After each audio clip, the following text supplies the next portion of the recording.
Today, on Energy Contact, we're going to find out just what you're made of. And you'll see you're made of absolutely nothing. It's that nothing that makes us alive. It's what makes us look the way we look, act the way we act, think the way we think, and feel the way we feel. It's everything. So hang on, because you're going to learn something about nothing. It's coming up right now on Energy Contact.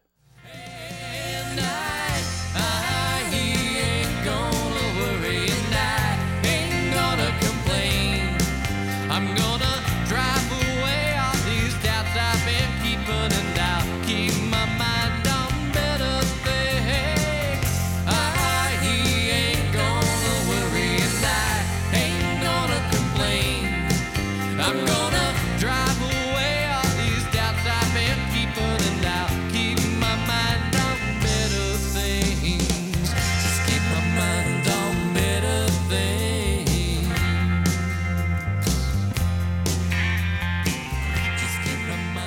Hello and welcome to Energy Contact. My name is Joseph Willenbrink.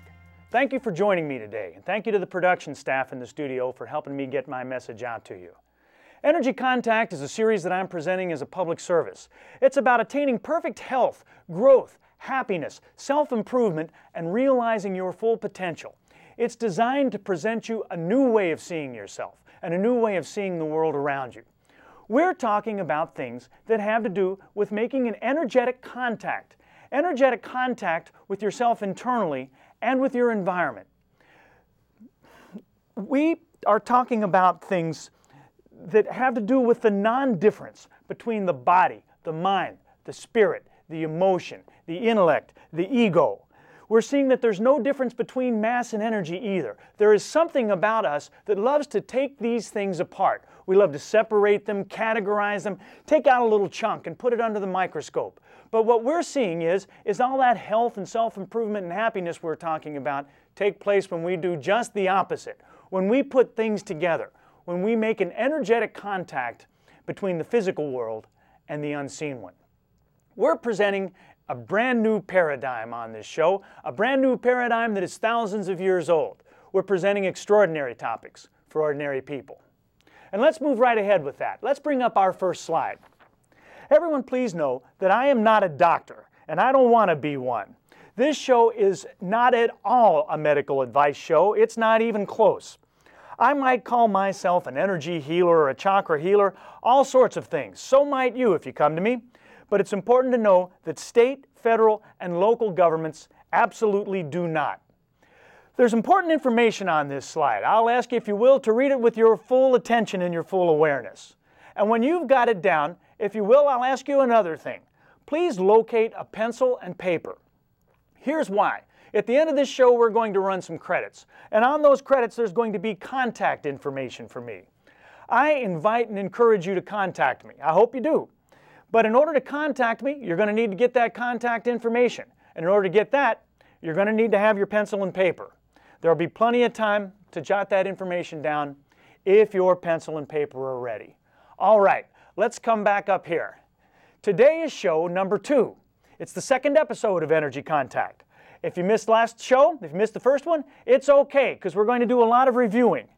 These programs are sequential. They do build, and as we progress through the series, they'll build more and more. But I'm doing my very best to make each show have a lot of value on a standalone basis.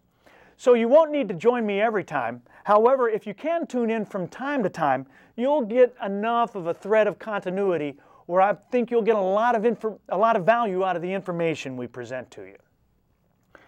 All right, and now's the part of the show where I introduce my co-host. Let's get Slim on camera. Since we're talking about what energy contacts in the physical self, we have to do a few things. Slim is here for a purpose. We need to know something about energy on this show, and this show is all about energy. We're going to talk all about it. But that energy out there somewhere, some pie-in-the-sky thing, does us no good whatsoever. It does us no good until we understand that thing that the energy contacts. That's what Slim is here to help us do. Remember, a body without energy is just a corpse. An energy without body, it might be a number of cool things, but none of them are human. And hey, while we're at it, let's get my friend Cool Chi Guy on camera. This is Cool Chi Guy here. He's a Chinese medicine model. We won't introduce him every show. He's a support player. He's a quiet fellow. But he'll be here with us. Cool Chi Guy and Slim, they just both represent different ways of looking at ourselves. All right. So, last show, we introduced a lot of things. We presented a new view of body and mind, of health and healing, of mass and energy. We saw that there's no difference between the body, the mind, the spirit, the emotion, the intellect, the ego. You'll hear me say that a lot on this program. We saw there's no difference between mass and energy either. Every now and then somebody agrees with me, or somebody will tell me, I agree with you. I think those things are related. And I always reply, no, if you think they're related, you don't agree with me. I'm telling you they're exactly the same thing. They're like ice and water and steam. They look different. They feel different. Our senses experience them in different ways, but they're absolutely the same thing. We saw last show that there are forces outside of us that push us in and pull us apart and push us around a little bit, put us under pressure. Energy, gravity, entropy. And another thing we observed is that people try to do the same thing sort of in the face of gravity and entropy. They try the same things over and over again. And then they sit back in utter awe and amazement as they get the same results over and over again. Furthermore, sometimes people will say, oh, I've tried 1,000 things, when in fact they haven't. They've tried one thing thousands of times. Well, we're doing different things. We're not doing the same old things on Energy Contact. We're doing things a new way. And so today, we want to look at that building process a little bit more closely. We're about to see that we're mostly wholes, that we're basically a collection of big bags of nothing. We're going to see what our friends gravity and entropy and energy have to do with which of those bags of nothing we puff up and which ones we deflate a little bit. And we'll see the effect that has upon us. We'll see also that there has to be something in that nothing. Whatever it is, when that something leaves us, we're dead.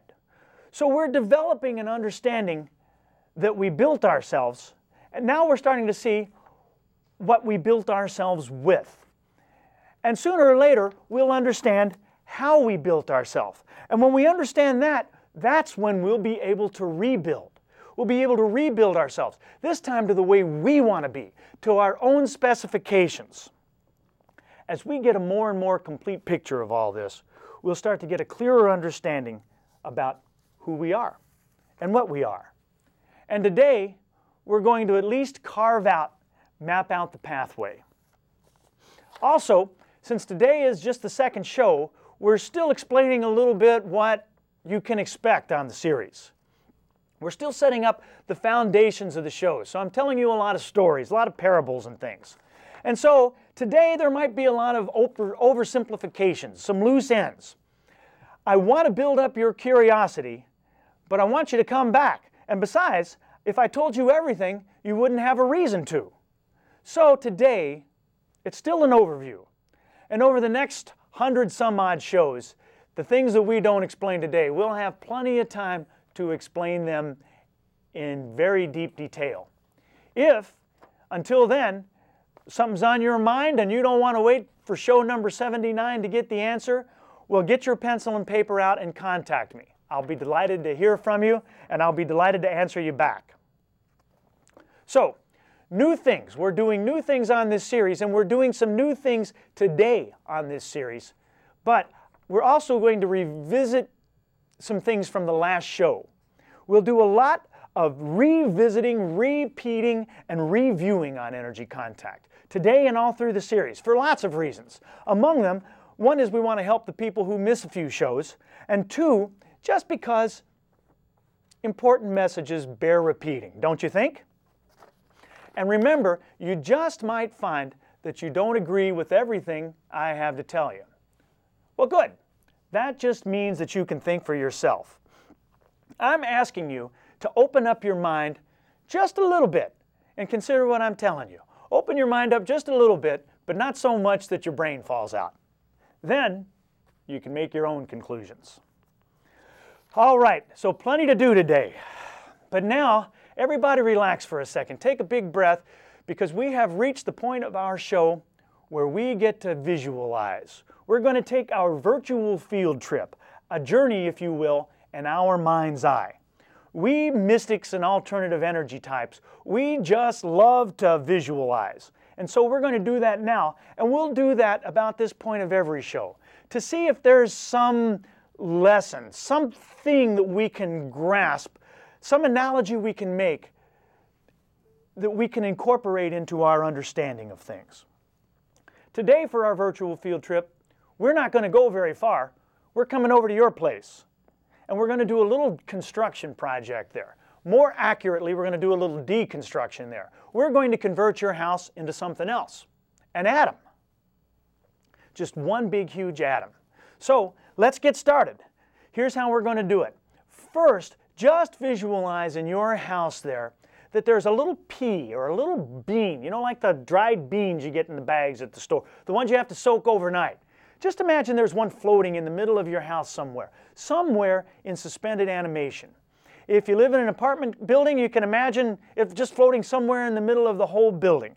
For what we're doing, it's not that important. Now that you got that, imagine that on the shell of your house, in orbit around that bean, there's a bunch of little pinpoints. Not the heads of pins, not the part you put on, that's far too big. Just something about the size of the point of the pin. And just imagine there's a bunch of them on the shell of your house. The shell of your house is almost like a sphere, like a circle around the house, and they're just floating around. It doesn't matter how many, a handful. But it doesn't matter how many, but if you're a real good visualizer, what you might imagine is that maybe they're in orbit there, and then a couple feet inside, there's another set with a few more pinpoints in orbit. And then maybe on the outside, a few feet outside the shell of your house, there's a couple of more. So now you got 3 orbits with a little pinpoints on it, and you got a bean in the middle of your house. Next, we got to get rid of all of the inside walls in the building. And if you are on a multi-floor building, all of the inside floors too. Just visualize them all the way. Get rid of all the furniture. Get the TV you're watching, the chair you're sitting in, visualize them all the way. Even yourself, you have to visualize yourself into a virtual person. All right, so now all we've got is the shell of the house, a beam floating in the middle, and a bunch of pinpoints floating in a couple of orbits on the outside around the shell. We're almost there, just one more thing. Now, there's no shell. All right. Now you've got a reasonably good scale model of an atom. Nothing but the bean and the pinpoints. The bean is the nucleus, and the pinpoints are the electrons. Hold that thought. You and I are composed of atoms. That's all we are in the physical sense. And so we want to understand an atom. Some folks, find my balloon here. Some folks think of an atom like a balloon. A balloon isn't a bad visualization of an atom, but what we have to do is imagine that there is that little or the little bean rather, in the middle of the atom, and that bean is 99.99% of the balloon. And the next thing that we have to imagine is that there's no balloon, that there's just the inside space and the outside space without any border. That's one way. Here's yet another way. Some textbooks describe an atom like this. Imagine a football stadium, and there's a grain of rice right in the middle of the 50-yard line of the stadium. Those pinpoints, well, they're out in the stands. A couple of them in the box seats, a couple of them up in the nosebleed section, maybe another orbit in between. Now, visualize the stadium away. All right, you've got another pretty good scale model of an atom. Any visualization you pick, there's a lot of empty space in there. So what's in that empty space? That's what we want to know about today. Well, it's nothing.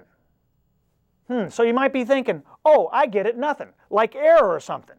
No, air is something. In that space, there's absolutely nothing. It's filled with nothing.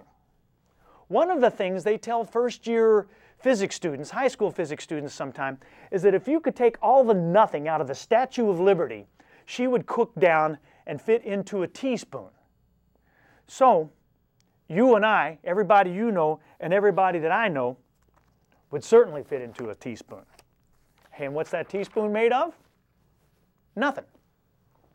All right, visualizing atoms is difficult for us. And so with things like that, we build models. We build models to help us understand things that are a little bit too hard for us to get our brains around.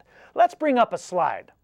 Every math and science student learns this saying: all models are wrong, and some models are useful.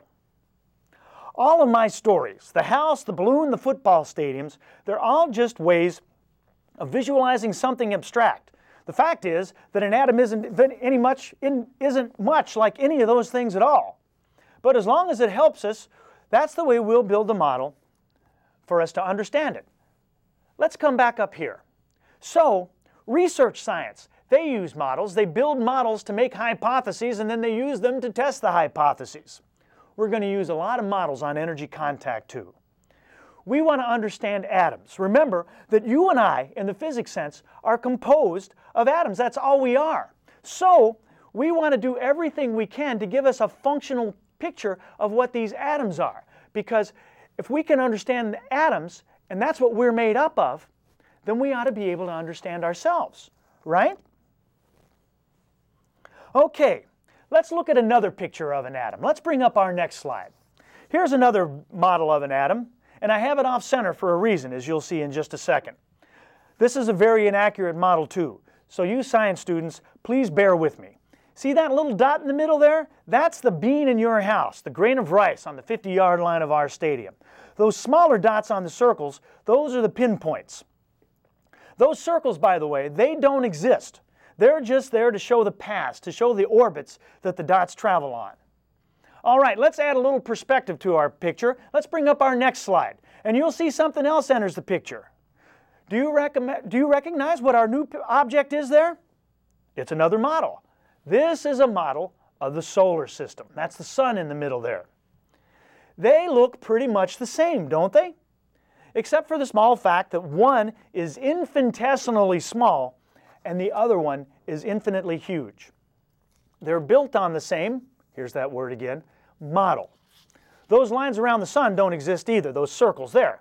They're just there to illustrate the paths that the planets travel on. All right, let's come back up here.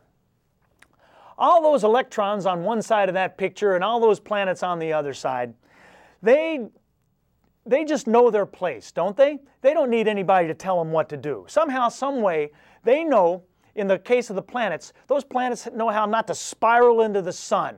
Jupiter knows how not to collapse and bump into Mars. And on the other hand, it knows how not to spin out and go nuts and bump out into Saturn. Electrons are like that too. Somehow, some way, they seem to know their place and just stay there. But how? What is it that holds them there? Whatever it is, it's something invisible. Yet people say, if I can't see it, I don't believe it. Think about that. Just like as is the case with the solar system, 99.999% of that atom is empty space. But in that empty space is something. There's something that makes you alive. So it might be nothing, but it's got to be real. And if you don't think there's something in there, then go to a funeral parlor. Look at a corpse and see if you can draw a picture of what it is that you and I have that he doesn't have anymore. All right, let's bring up another slide. How many of those billions of bags of nothing do we have going on? We have 7 billion. Look at all those zeros.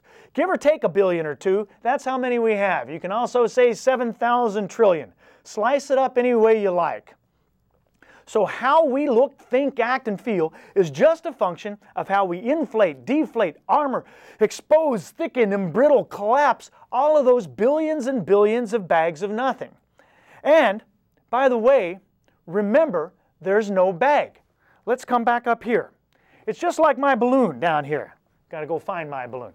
Just like here, it's like the balloon, but there's no balloon. And you've built yourself out of those things. But you did it when you were unaware. Nobody told you that you were building yourself. And that's why you got results that you don't like. When you become aware of it, then you'll see how you did it, and that's when you can build yourself with a new consciousness. That's when you can build yourself the way you want to. All right, we have been discussing a lot of dull physics. Let's get out of that and maybe try something a little more fun. We're going to look at some people. First, we're going to go to my virtual house. My virtual house is another place we'll spend some time on the Energy Contact program. Right now, we're walking through a hall in my virtual house, and we're about ready to enter a room. But before we go in, I tell you a story. Here's your assignment. There's two people in this room. You got to tell me which one's which. When we go in this room, you're going to see a depressed guy, almost suicidal, and a happy guy. He's ecstatic. Your job is to tell me which one's which. So here we go. We go in. I'm going to strike a pose here. Don't let me lose the camera. We walk in, and there's one guy, and he looks like this. And then there's another guy, and he looks like this. And you say to me, Joseph, you know what? I can tell you which one's which. I can tell the happy guy and the depressed guy, and I don't need to tax my psychic powers in order to do it. And you'll be right, too. Well, how can you do that? Well, because we all, just innately, we can tell our personalities, we can tell our emotions just by the way we look, by the way our bodies look. Not the facial expressions, we can tell that too, obviously, but by the way our body looks. It's how we build ourselves. That depressed fella, depressed people were building themselves like that 10,000 years ago, and if we're still here, they'll be building themselves 10,000 years from now. Just that way. They build themselves like that in Asia, in Antarctica, Africa, Asia, Europe, everywhere. That's the way depressed people build themselves. Happy guy too. Let's bring up another slide and we'll take another look at the happy guy and the depressed guy. There they are. You can see that they're wearing their emotions just as much as they're wearing their clothes there. And so, if we wear depression and happiness, what other emotions are going on in our bodies? We'll leave that as a rhetorical question for now, but whatever these guys and whatever you and I did with our atoms in our building process, inflated them, deflated them, whatever, we did it without awareness. And since we are still building ourselves every day, you're still building yourself now, and so am I. Well, many of us are still building ourselves without awareness right now. And that's why we're built in ways that we don't like. All right, let's come on back up here. Remember the external forces that we spoke about last show? Gravity and entropy. They have to do with how we built ourselves. Remember we talked about Isaac Newton. Isaac Newton is probably one of the most brilliant guys that ever lived. He's at least as brilliant as Einstein and probably at least as quirky. Well, the story goes, it's a legend, it's not true, that he was sitting under an apple tree one day and he figured out gravity. He had an apple, doink, and it hit him in the head. And he said, oh, things must fall down. That apple didn't fall up. And he quantified gravity. And then he started looking around at things falling apart, and he figured out his second law of thermodynamics, the law of entropy. It just says things fall apart by himself. We don't have time to review gravity and entropy much more than that, but we will look at them in great detail over future episodes, I promise you. What we need to know now is that gravity and entropy will collapse us. They will push us down and they will tear us apart if we let them, if we fight with them. And as they start to encroach upon us, we're at their mercy unless we find internal sources that sort of move back and forth with them. Get my balloon out again. Here's another one of Newton's law. Newton's law says every reaction has an equal and opposite reaction. So if you ever notice, push in a balloon or a ball or something, I better not push in too far or you'll hear the sound of one balloon popping. But that balloon pushes back. Every reaction does have an equal and opposite reaction. That's what's going on with that balloon. That's what goes on with you and I as we work with gravity. That push and pull, it's a good thing. It's like the tides come in the ocean. It's like breath that goes in and out from our lungs. It's yin and yang. It creates the physical self from the emotional self, and the emotional self from the physical self. That depression that we're looking at, that's a deflating emotion, isn't it? If that depressed guy wins the lotto, you know what you got? You've got a very wealthy depressed guy. I don't know if you've ever noticed it, but depressed people get sick more often. They take more medications without getting well. They get more emotional therapy without getting resolution for it. Employers know that they take more sick days. They can't help it. They're depressed. Happiness, on the other hand, is an inflating emotion. It pumps us up. A happy person, when times get hard, you know what you got? You got a happy person waiting for better times and doing something to bring them about. That's how happy people are. That's what happy people do. Let's look at something else. I've got a virtual produce stand here on Energy Contact today. Here is a plum and some prunes. Maybe we can get, there we are, maybe we can get a little closer. See that plum and prunes there? These are the exact same building materials, aren't they? I've got my face in there. There we are. They're the exact same things. They could have been on the same limb of the same tree. But what we've ended up with is something quite different, huh? Gravity pushed them both in and compressed them. Entropy tears them both apart. I'm watching out here. I'm moving my plums and prunes off the camera. But one sort of cooperates and figures it out. The other one sort of deflates and crunches in. All right, that's enough produce. But let's go right from there to another picture. Let's bring up our next slide. And you'll see something else that's the same thing. What we got there is we've got a lump of coal. That's got a street value of about 3 cents. And on the other side is a diamond. It's got a street value of a little more than that. Fascinating, huh? That diamond is just, as the saying goes, a lump of coal that did well under pressure. All right, let's come back up here. So if you pay attention, and you don't have to pay much attention either, you can tell if somebody's happy or depressed. You can tell other things too. Why? Because the emotional self and the physical self are ingrained in each other, because there's no different. Happiness is a healing emotion too.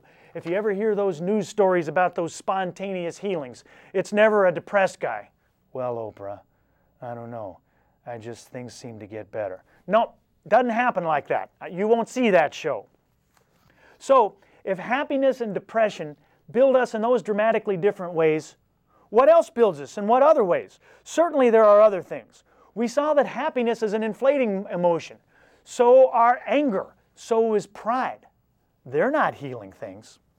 So we experience a full range of emotions. And that's what we're going to look at next show. We're going to see the other emotions that we build. So we are just on the verge of discovering so much. Until next time, I wish you peace and positive energy and a healthy life in Energy Contact.